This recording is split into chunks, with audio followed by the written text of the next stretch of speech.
Assalamualaikum dan salam sejahtera murid-murid tahun 3 Intelek.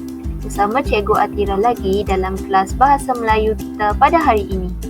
Hari ini kita akan mempelajari tajuk Indahnya Seni dan Budaya Kita. Baiklah, kriteria kejayaan kelas kita pada hari ini ialah murid dapat memahami dan membina sekurang-kurangnya 3 ayat seruan, ayat perintah dan ayat tanya mengikut konteks dengan betul.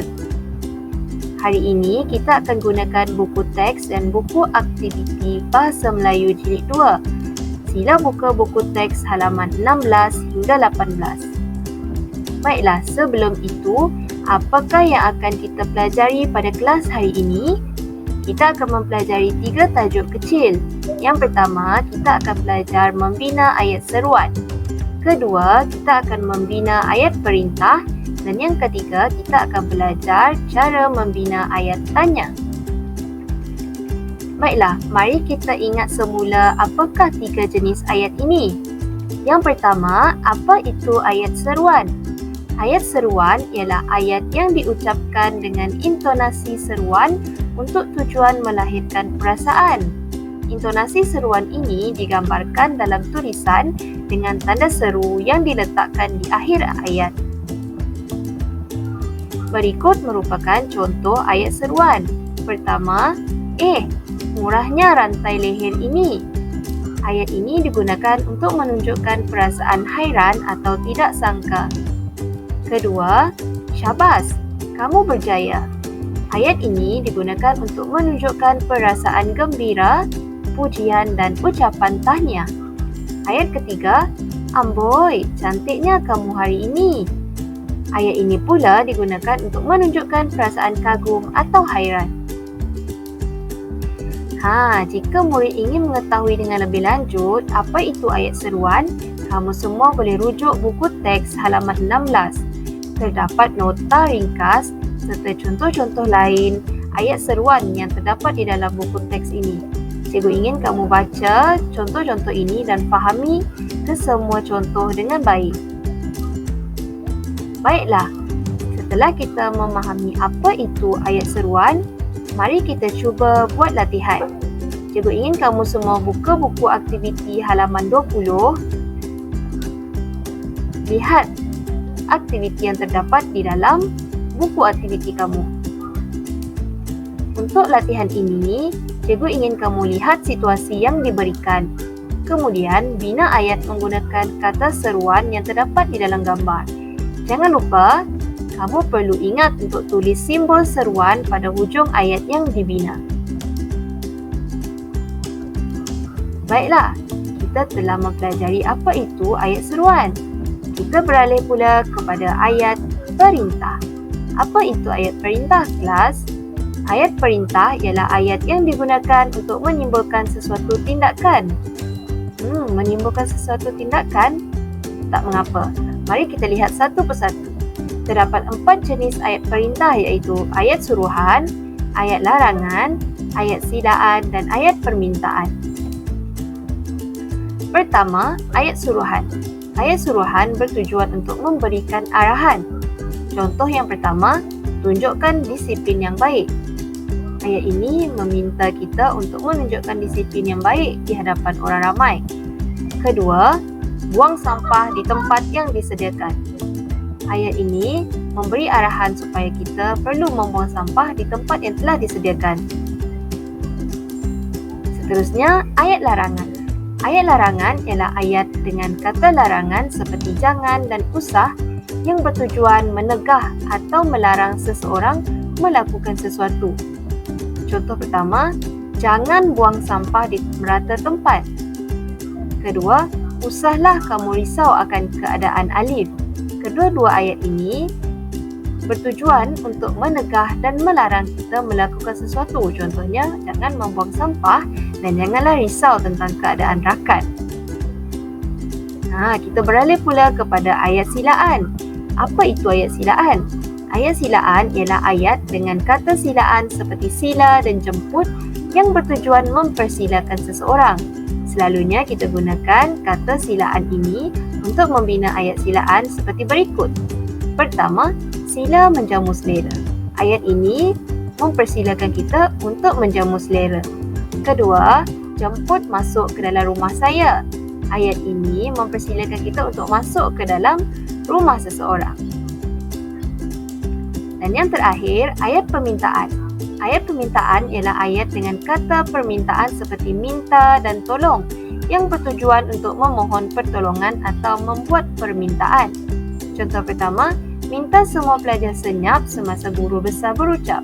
Kedua, tolong hantar makanan ini kepada Puan Ramlah. Jika murid ingin memahami dengan lebih lanjut apa itu ayat perintah, kamu semua boleh rujuk buku teks halaman 17.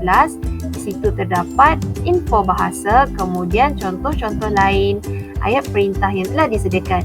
Jika murid-murid ingin mengenali apakah jenis ayat perintah yang digunakan, kamu boleh lihat pada kata kunci yang digunakan. Contohnya, sekiranya kamu ingin melihat sama ada ayat itu adalah ayat silaan, kamu boleh rujuk sama ada ayat itu mempunyai kata silaan. Contohnya, sila. Baiklah, kita telah memahami apa itu ayat silaan. Jadi, mari kita buat latihan. Cikgu ingin kamu buka buku aktiviti Bahasa Melayu Jilid 2 halaman 21. Apa yang perlu kamu lakukan? Pertama sekali, lihat respon yang diberikan. Kemudian, bina ayat menggunakan jenis kata perintah yang diberikan. Ingat, pastikan kamu membina ayat yang bersesuaian dengan respon yang diberikan. Baiklah, kita beralih kepada subtopik kita yang terakhir, iaitu ayat tanya. Apa itu ayat tanya? Ayat tanya dengan kata tanya pula merupakan ayat yang menggunakan kata tanya. Lazimnya, ayat tanya digunakan untuk bertanyakan soalan.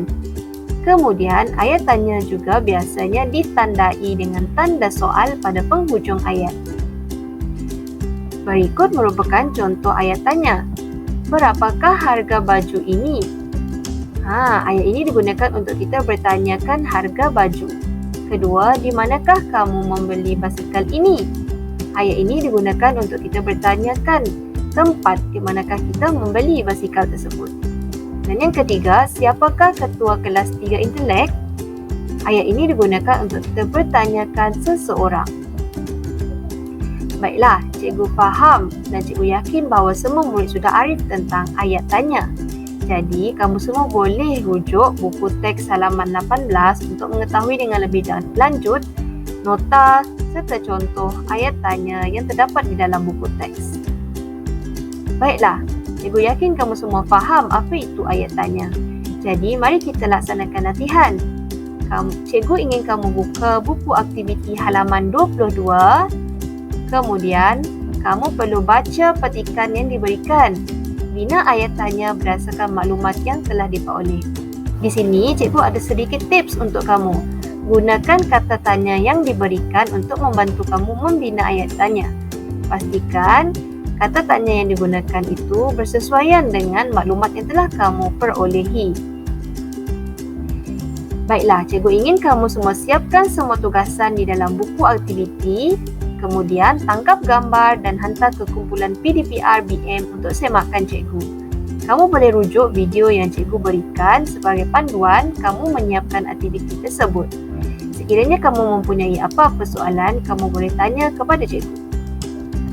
Syabas semua, kamu telah melaksanakan ketiga-tiga aktiviti untuk subtopik kita pada hari ini. Jadi, kita akan buat latihan pengukuhan pula. Untuk latihan pengukuhan, cikgu ada sediakan 3 jenis lembaran live worksheet untuk kamu. Yang pertama adalah lembaran latihan ayat seruan, yang kedua adalah lembaran ayat perintah, dan yang ketiga adalah lembaran ayat soalan ataupun ayat tanya. Jadi, apa yang perlu kamu lakukan? Pertama sekali, siapkan ketiga-tiga latihan pengukuhan tersebut yang cikgu berikan melalui pautan lembaran live worksheet yang telah diberikan di dalam kumpulan WhatsApp. Kemudian, setelah siap, cikgu ingin kamu tangkap layar ataupun screenshot dan hantar gambar markah kamu ke kumpulan PDPR-BM. Selamat menyiapkan tugasan. Untuk terakhir, cikgu ingin kamu semua laksanakan latihan pengayaan dan pemulihan yang cikgu telah siapkan. Di sini cikgu ada sediakan satu latihan pengayaan dan satu latihan pemulihan menggunakan satu lembaran live worksheet. Kamu perlu siapkan latihan pengayaan dan pemulihan ini menerusi pautan lembaran live worksheet yang telah diberikan di dalam kumpulan WhatsApp PDPR. Seperti biasa, setelah siap, sila tangkap layar dan hantar gambar markah ke kumpulan PDPR BM. Ini adalah untuk cikgu merekod hasil kerja kamu. Selamat menyiapkan tugasan semua. Cikgu ingin ucapkan tahniah kerana kamu telah hadir kelas pada hari ini. Cikgu harap kamu boleh memahami apakah itu ayat tanya, ayat seruan dan ayat perintah. Cikgu juga berharap agar kamu dapat menggunakan nota-nota yang cikgu berikan untuk membantu kamu membina ayat seruan, ayat perintah dan ayat tanya dengan baik. Cikgu harap kamu semua jangan lupa untuk siap petugasan. Kita jumpa pada minggu hadapan. Terima kasih semua. Selamat jalan.